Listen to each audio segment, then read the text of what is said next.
The morning the promotion was announced, every person in the office expected one name to echo through the conference room. For 3 straight years, the top sales award had belonged to one man. He had broken records, rescued failing accounts, trained struggling employees, and carried the company's reputation on his shoulders while raising his little daughter alone after losing his wife. But when the chairman walked onto the stage, he smiled proudly and handed the promotion to his own daughter instead. The room fell silent. No applause could hide the shock spreading across every face. The man who had sacrificed everything simply stood there, forced a quiet smile, gathered the few personal belongings from his desk before sunset, and walked away without creating a scene. Nobody imagined that 3 years later, the same company would be begging him to return while the life he had built from nothing would become the greatest lesson they had ever learned.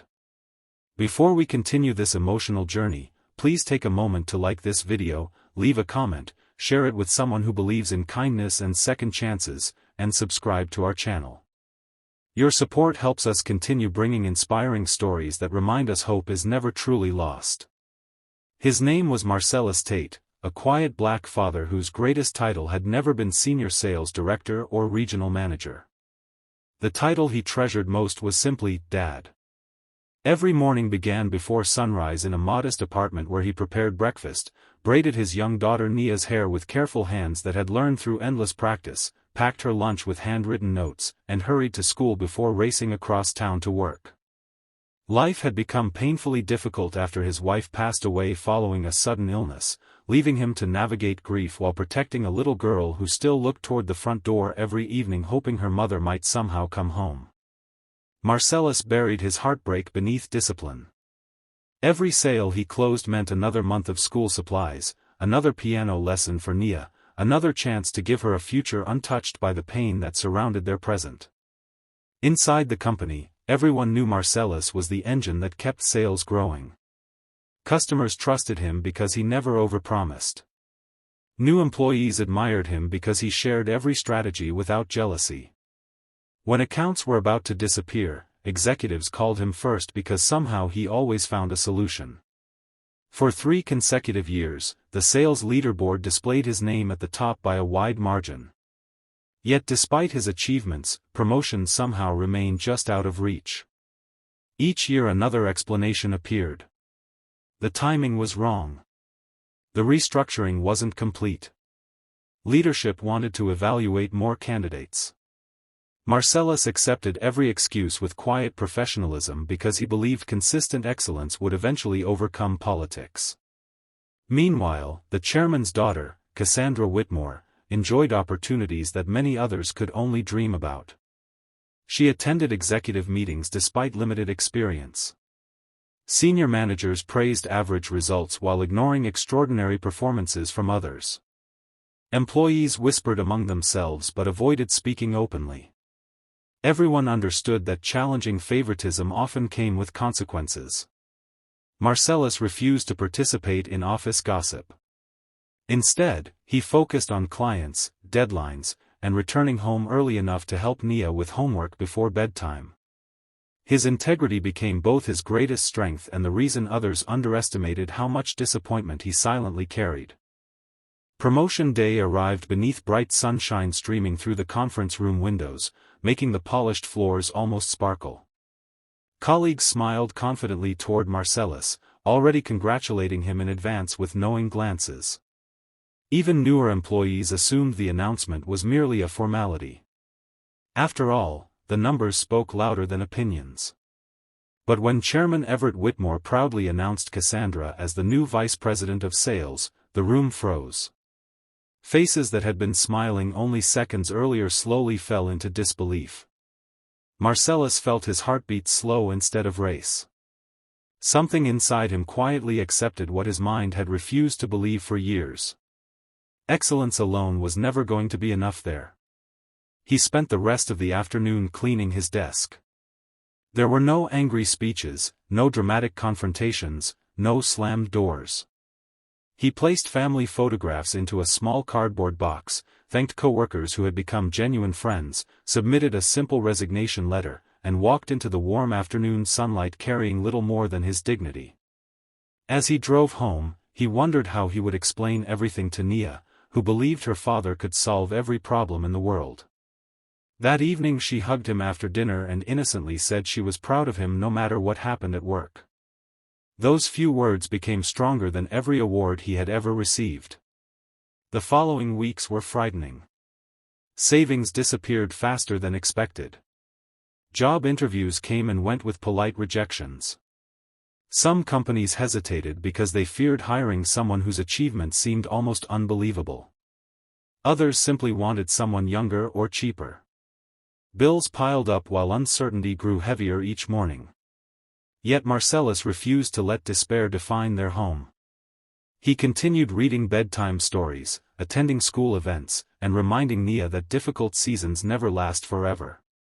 She noticed the worry hidden behind his smile but also witnessed something more important. Her father never surrendered his kindness.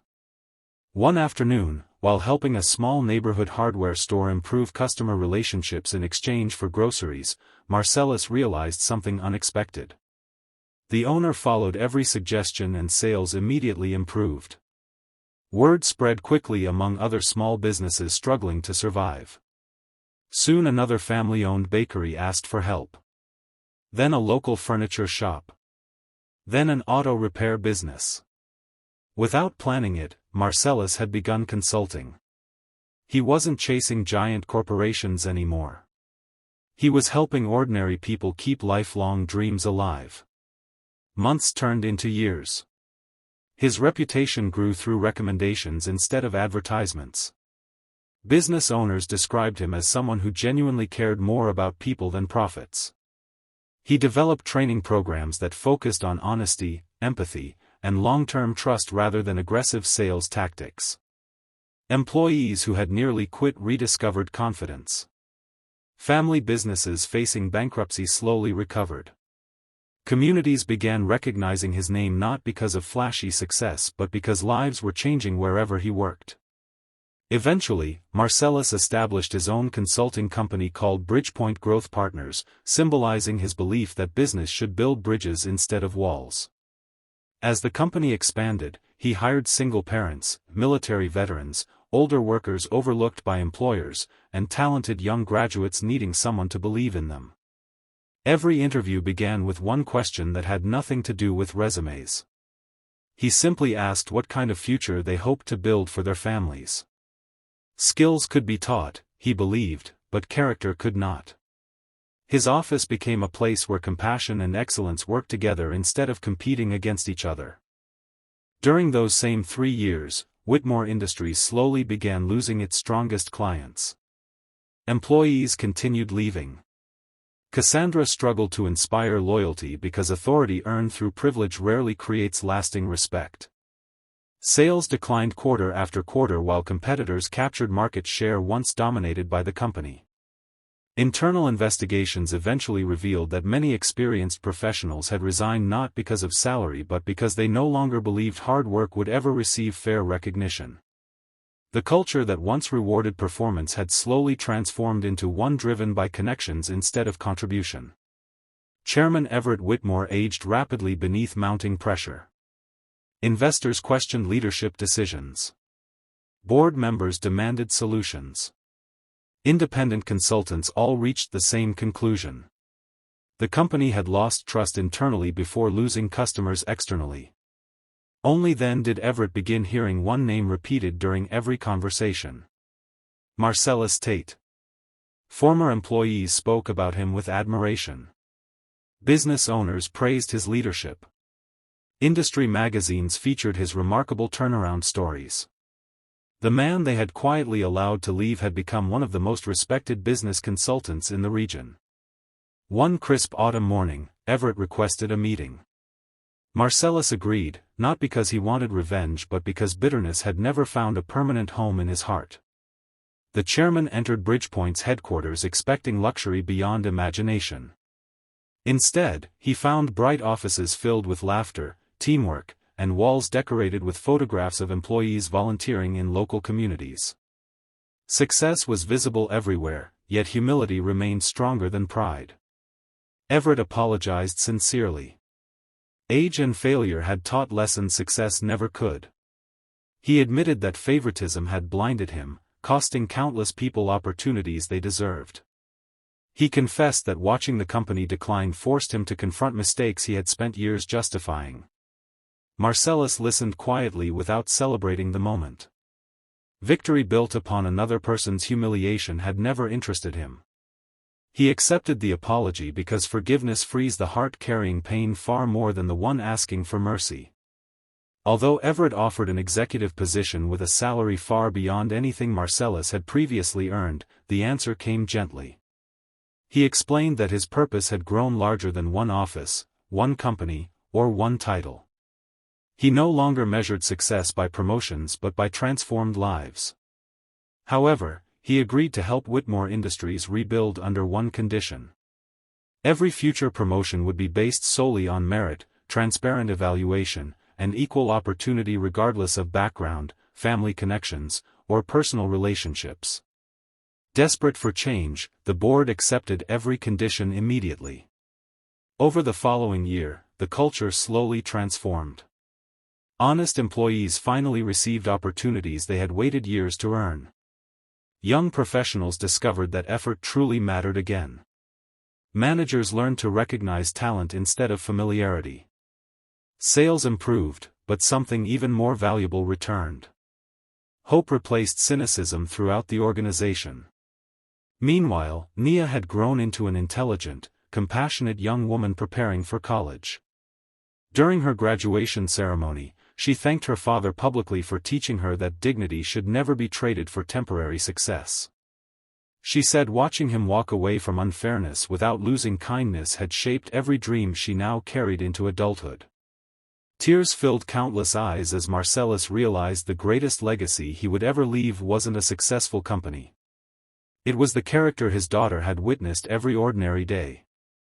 If this story has touched your heart so far, please take a moment to like this video, leave a heartfelt comment, share it with friends and family, and subscribe to our channel.